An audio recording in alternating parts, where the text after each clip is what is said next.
Hello, jet setters. Welcome back to my channel. If you're new, excuse that, first of all. And if you're new, I'd like to welcome you to my jet setter family. Come along with me as me and all the jet setters travel along. Jet setters, if you're new here, you're officially a jet setter once you click that subscribe button down below and you comment. Please comment, like or dislike. Let me get some feedback from you guys, old and new.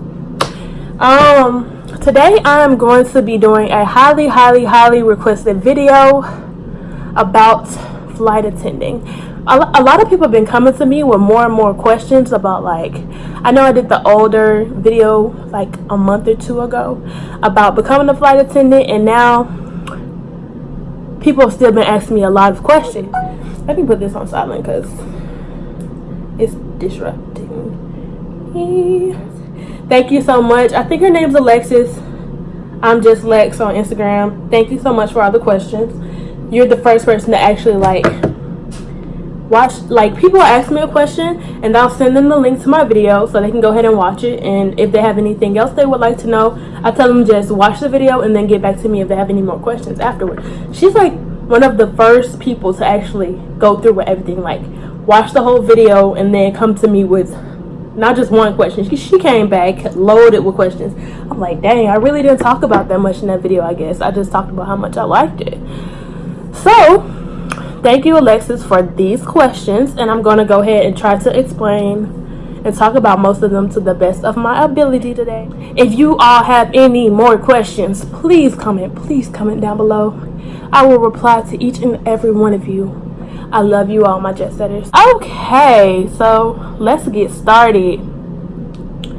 First question she asked before I sent the video, the first two questions she asked was, how has my experience been as a flight attendant, and is the pay worth it?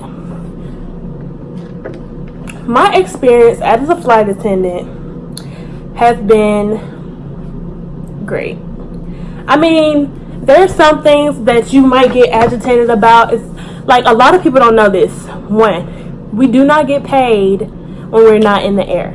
We do not get paid for boarding. We do not get paid for deplaning. We don't get paid in the airport. We get paid in flight. That's why we are called the in-flight department. We don't get paid to answer your questions as we walk through the airport. It's just something that we have to do because we're employee of the companies that are in the airport. Like, we have to help out the people who actually work in the airport. So we're not on the clock then. On the clock. Yeah, we don't get paid for that. But my overall experience has been amazing. I'm trying to move up and go to I won't say bigger company. They are called, I'm drawing a blank, y'all.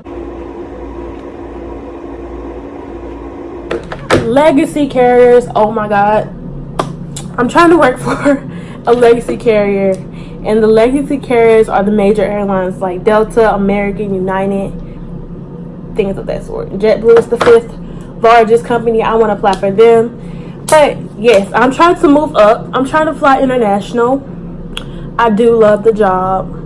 I do love it a lot. If you're a type of person who likes to set a schedule, it's probably not the job for you, because you're probably not going to have a set schedule for a couple of months at least. Like, you won't have a set schedule. You won't. I'm sorry.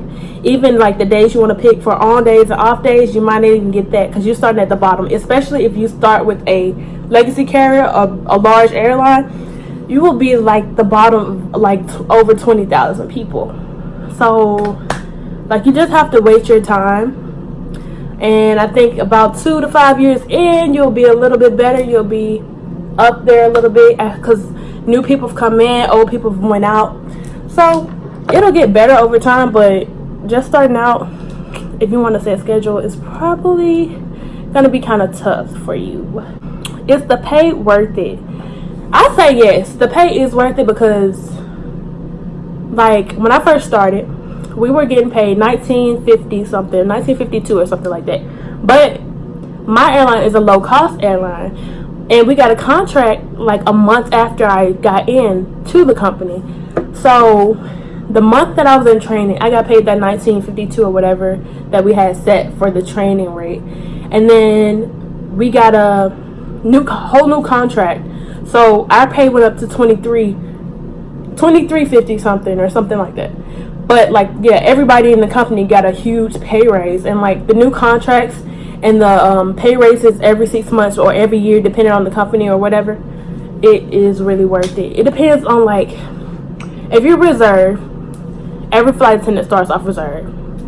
Reserve is when you do not have a set schedule, so you don't know where you'll be going or if you will even be going somewhere that month.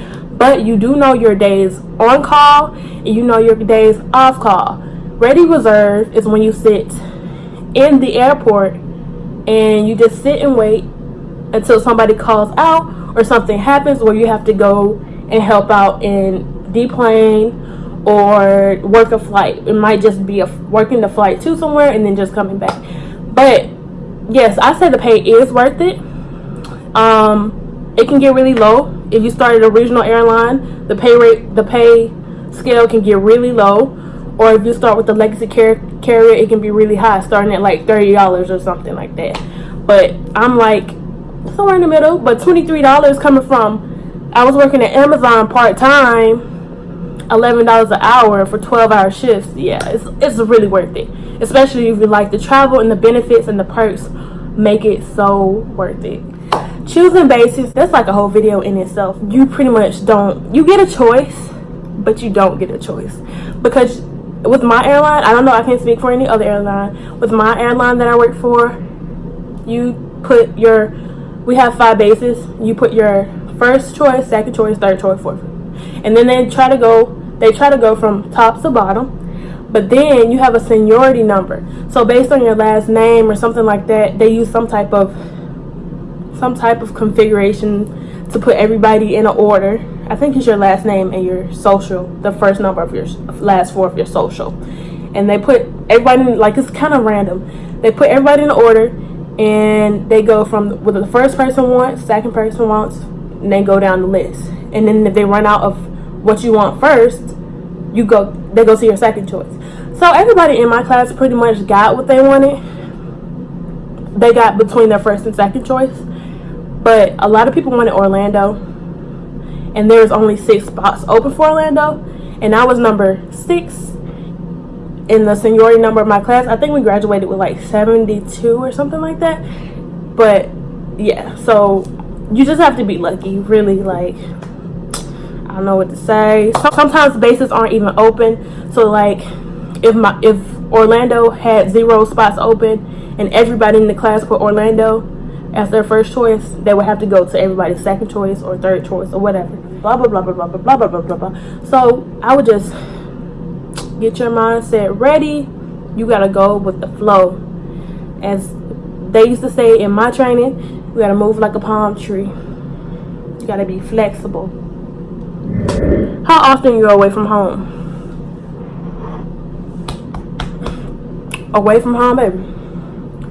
I'm like, home. Orlando has technically turned into my home now, but my home was Jacksonville. I moved from Jacksonville to Orlando. My home is where my parents are in Alabama, but I go there maybe every other month. Being on reserve, you might have like 1 or 2 days in between, like 1 or 2 off days, but you have to commute home. So like, the trouble it takes to go from Orlando to Atlanta to Montgomery, and it's just too much, and you have to plan it out on your own time. Unless you're close to where your home is, it's too much. Like, you won't even feel like, most of the time you won't even feel like just going through all of that planning. You sit standby at the airport, so you don't even know if you're going to make it on that flight to get home. So if I commute from Orlando to Atlanta, and then there's no flights to get me home, I'm stuck, and then I just have to commute back to Orlando the next day because I only have 1 more day left or whatever. Like, it's too much. Do I feel like I'm missing out on personal life? when I'm working. No, I don't feel like I'm missing out on personal life because there's so many social media outlets, and I meet new people. I have fun. We go out to eat. Me and my crew members. I never work with the same people. It's